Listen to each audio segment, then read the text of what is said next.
the stand, which is a huge red flag. The Fifth Amendment, guys, basically protects you from incriminating yourself, right? And you can only invoke it if you are potentially if you could be prosecuted for a crime.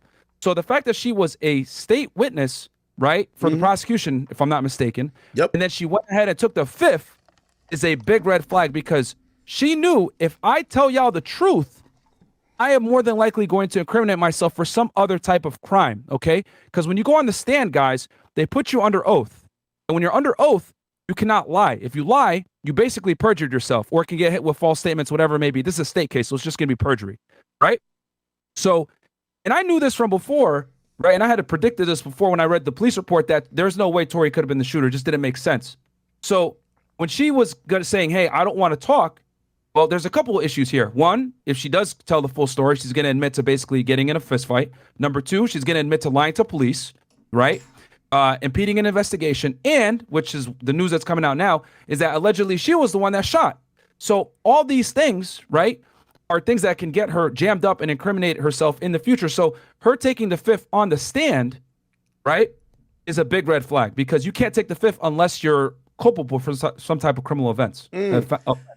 Hey, do you okay? So, and by the way, there's so much to unpack. By the way, we won't probably get another break. Tell me what you need to. Yeah, no. Well, we're gonna take our time with it until we get another break in court where we get a bunch of flurry of updates. Sure. We should probably like step back, right? When you analyze this, you said, and by the way, if you guys are watching, we have about like almost 40,000 people who are watching on various platforms. Listen, obviously I know me as Akademiks. I'm talking to Myron Gaines. He has a channel, very popular channel that pretty much does, crime stories, not only that deals with hip hop, but kind of is really wide range. It's really interesting. Go check him out, Feddit1811.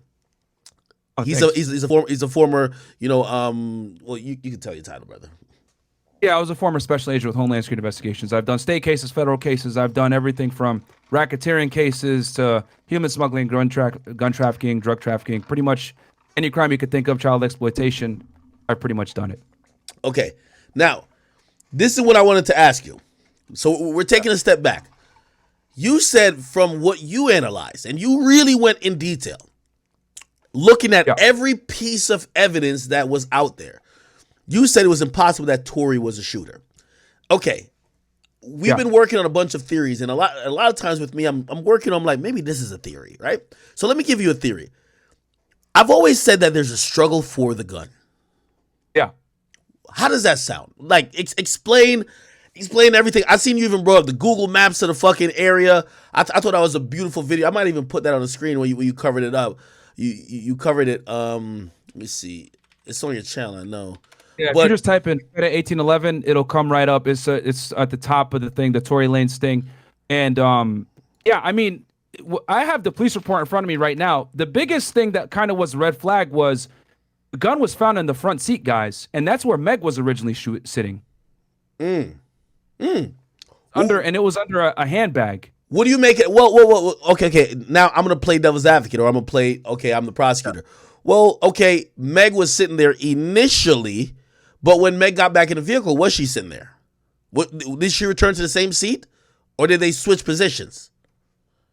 Well, the thing is that I think when the police pulled them over here, let me look at the report right now. When the police pulled them over, and then the other thing too, I want to say while I pull this up was originally she told the police, I stepped on glass. And when the doctor, right, looked at her injuries, he confirmed that it was, and I'll read it right now for you guys. He was transported to Cedars-Sinai and was treated by Dr. Lafredo for lacerations to her left foot. Dr. Lafredo confirmed laceration due to stepping on glass. So if she was really shot, you would have been able to see the discrepancy. You would have seen cell casings. You would have seen, oh no, this is not indicative of lacerations from glass. This is you've been shot, right? And this is what she originally told the police because, I guess she maybe didn't want to get Tori in trouble or anything like that. But even the doctor confirmed, this looks like glass laceration. So that was a red flag. And then let me go ahead and look back at the report on that part on who was sitting in the seat. But sorry, did you say there was something else you was going to ask? Yeah, no.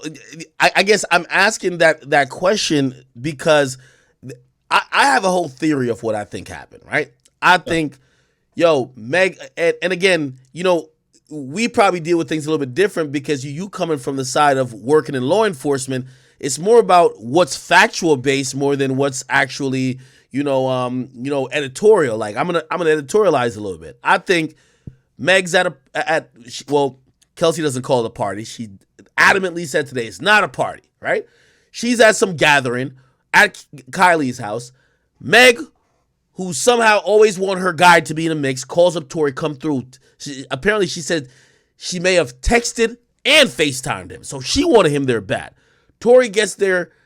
By the time he gets there, Meg's almost damn near drunk. We get a passed out Kelsey who was drinking a little bit too much. Yep. Then later on, apparently there was much more people there. They later leave. They get in the pool, this, that, and third. Tori is acting out. He's trying to like do a little bit most. You understand how guys do. You guys are on a dating show. Like, listen, hey, I've already smashed these two other girls. I have an opportunity to probably get this girl who would definitely be a win if, whatever. And he's kind of like giving her a little bit too much attention. Meg is kind of watching this like, yo, this guy's disrespectful. Okay, if you're doing this in front of my face when I invited you to this party, things kind of get a little bit whatever. Remember, Meg is also drunk. Alcohol is a severe influencer in this entire sequence of events. Okay, it destroys your ability to recall events as well. Perfect, exactly, and that's why I was surprised that they're only talking about alcohol consumption when Meg got on the stand. When Kelsey got on the stand. When Meg was on the stand, they did not talk about the fact that when she left the party, she may have been intoxicated already. Okay, so let's move it along. After that, right? They clearly they're leaving the party. Apparently the stylist and whoever else wanted to leave. They're leaving the party, and Tori's staying behind because think about it. If you think you got a shot with Kylie, you're not trying to leave the party when the rest of the crew is trying to leave. They leave him at first. Meg is salty. Hey, yo, I invited this guy and now I left him at the house with the chick he's trying to fuck. So she makes up an excuse. Hey, I left my shoes. Can we go back? I got to go back to get my stuff. They go back, which, by the way, she fucked up. I don't know if you heard the reports.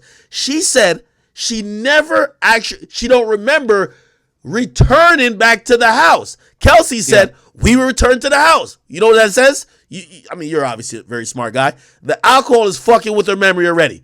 You don't remember returning. But your best friend, who, by the way, also is drinking, y'all stories conflict. It don't even matter what the truth is. Anything that's conflicting makes your credibility. It's in jeopardy. Everything's weird. Okay, great. You guys go back to the house. Apparently, there is some type of altercation, according to Kelsey. That's what she testified. Some type of altercation. In that altercation, Meg comes out with Tori. And now everybody's leaving, and she says, Kylie wanted us to leave. Mm-hmm. Yep. It kind of makes sense. You got kicked out. Okay, cool. By the way, in Meg's testimony, she does not mention Kylie or does not mention that Kylie kicked her out.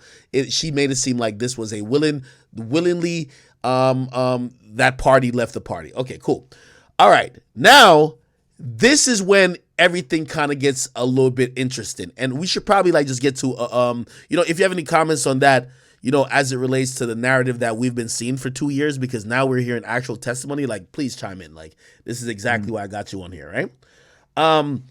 But now, Meg did what she was supposed to do. I agree with you.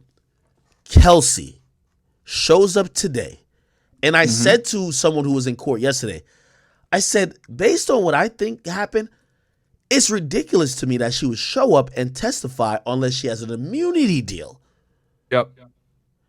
When she shows up today, she pleads the fifth.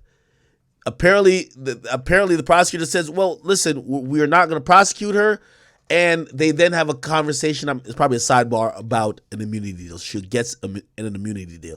What do you think about that? This is very important. Well, yeah, the fact that they gave her an immunity deal on the spot tells you how desperate the prosecution is. Thank you. For them to go ahead and give her that on the spot, and then for her to actually come back and give the testimony tells me that they probably gave her something very ironclad. They had obviously this is because here's the thing. People got to remember that when you're the defense, all you have to do, right, is just distill it a little bit where there's a little bit of reasonable doubt. In the United States, you have to be able to prove someone is guilty beyond a reasonable doubt. The defense's job is to create that reasonable doubt. So if you got one witness coming in there saying, well, I don't know, and I'm going to incriminate myself if I really talk, off that alone, now the jury's skeptical. Whoa, did Tori really even shoot her? Did this chick shoot her? What's going on here? Like, she could have not even pulled the trigger, but what she's basically done now, she's done it for Tori already, is she's created reasonable doubt on Meg's case, because the last thing you want to do is convict someone when you're not 100%, correct. And for Tori, just to let you guys know how dire the situation is for Tori, keep in mind, guys, that Tori's a foreign national. He's a Canadian citizen. I don't even think he has a green card in the United States. And if he does, it doesn't really matter, because if he's convicted of any of these crimes, he's going to be deported from the United States. He won't be allowed back in. And then on top of that, he could face federal charges for alien in possession of a firearm. Okay? So there's a lot on the stake here for Tori, where not only can he get convicted and go to jail, but his ability to enter the United States and work in the United States and make money here is gone. And as we know, him being able to tour only in Canada and international will significantly hurt his pocket. So he can't afford to lose this. But hey, let me ask you a question.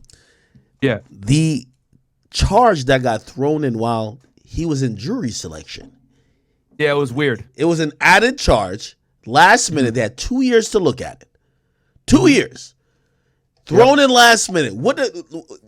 Help me understand this. I'm thinking it's desperation, but what would you interpret that to be?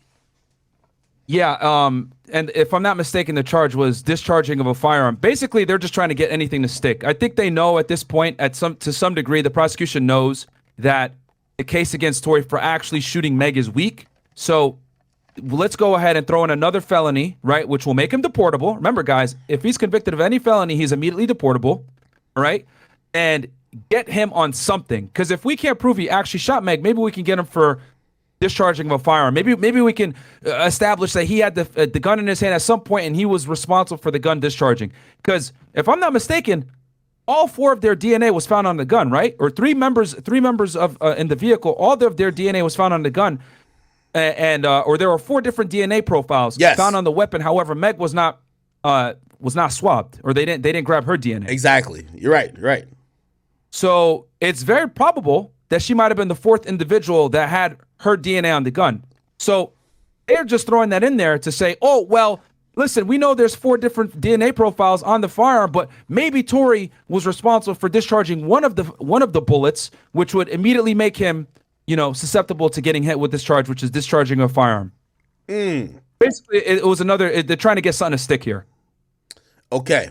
All right. Especially, and charge him for that a couple of days before the trial is sloppy and unprofessional, to be honest with y'all. But it's a state case, so I'm not surprised. Okay. Myron, all the time. Myron was working for the big boys, the feds. They can't be looking. I'm not. I kid you not. And you can tell me what you think. I feel like the DA, and by the way, it's the LA County DA. Yep. It's looking embarrassing.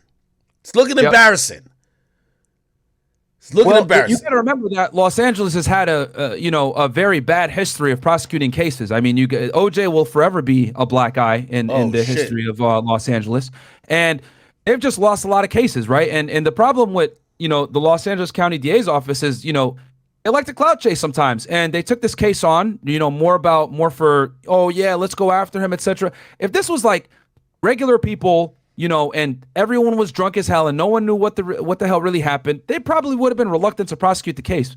But given the fact that Megan's a superstar, Tori's a superstar, Kelsey's in the middle, high profile, the news is all over it, it puts a lot of pressure on them to prosecute the case. Hey, listen, we're kind of all over the place, and I apologize for everybody who's watching this, because I know there's so many pertinent things that we want to get to, but I'm glad we have Myron on here, because he's able to comment on a bunch of them. And as soon as we have more updates, we will let you guys know. And there's more questions I have about this Meg case. But I see you guys keep talking about in the chat. You guys keep talking about this whole